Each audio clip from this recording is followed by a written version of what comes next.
All right, greetings ornithology students. I hope you're having a great week and a great day. You've made it to the end of the week. Today you're going to go out and do some bird watching, thinking about the habitat in which you are focusing. And again, this can be a really helpful tool once you start to recognize the patterns. Are you getting tired of me saying that? I hope you're not, but this is what we're going to be going for. Okay, so what you'll find is that many birds have habitat preferences.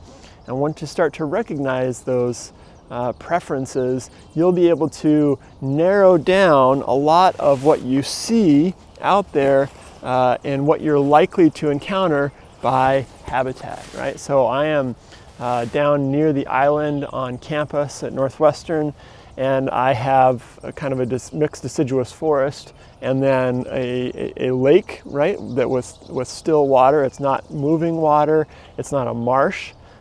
Similarly, this is not a dense forest, it's kind of an open park-like habitat, and that habitat is going to give me great clues for what I'm likely to see, and maybe even for what I'm likely to not see.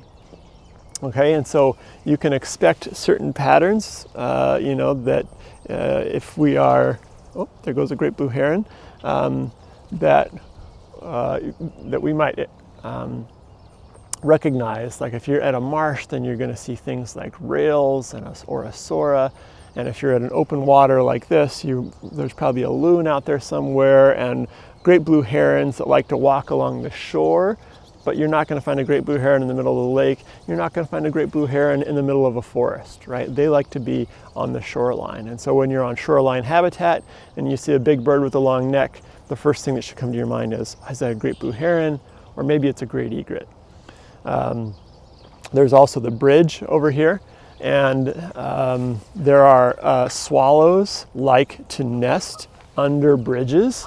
And so when I find habitat like this, I'm thinking, are there going to be swallows under here? And sure enough, there are some swallows. There's also some nest boxes over here, and tree swallows love to use nest boxes, so that's a good clue.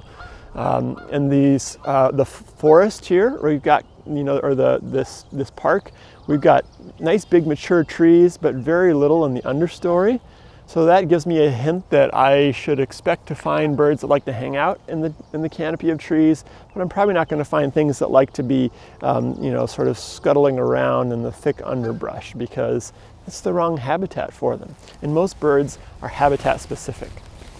Now, I know, and I keep saying this and probably sounding like an broken record, this might be a little difficult at first because you don't know what to look for yet. You don't know the habitat preferences, but it will come.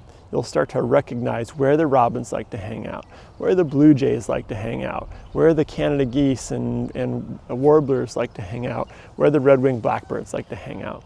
So as you're out doing your bird watching today, your field notes should have a special attention paid to which habitat you saw each bird in, and start to draw connections between what you're seeing today and what you've seen over the last 3 days, and even just think about, celebrate how you've grown this week, right? Hopefully by the end of this week, you're starting to feel a little bit more comfortable. You're starting to be able to see things, and if you've been going to waterways, you're to the point where you're going to say, that's a mallard. I know what a mallard looks like. I don't even need my binoculars. That's a Canada goose, or that is when you start to see nest boxes or little bird houses and a little white and blue bird on it, you'll say, oh, I know that's probably a tree swallow. You'll start to recognize, chickadees and goldfinches and white-breasted nuthatches, things that I hope that you have had a chance to see that are starting to feel a little bit more, understood by you.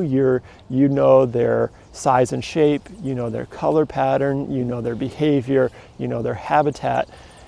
Getting comfortable with the common birds is going to make your life much easier, because then you'll be able to recognize if and when you see new birds, oh, that's not one of those common birds. This is something different. So I hope this week has been interesting, and I hope you're learning something. I hope that your time in the field is going well.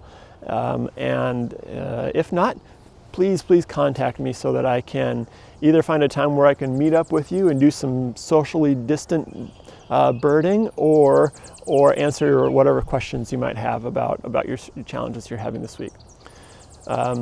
Make sure you take the time to take all your quizzes and things this weekend and be keeping up with your regular work. I hope it's going well. I look forward to speaking with you. We'll talk again soon.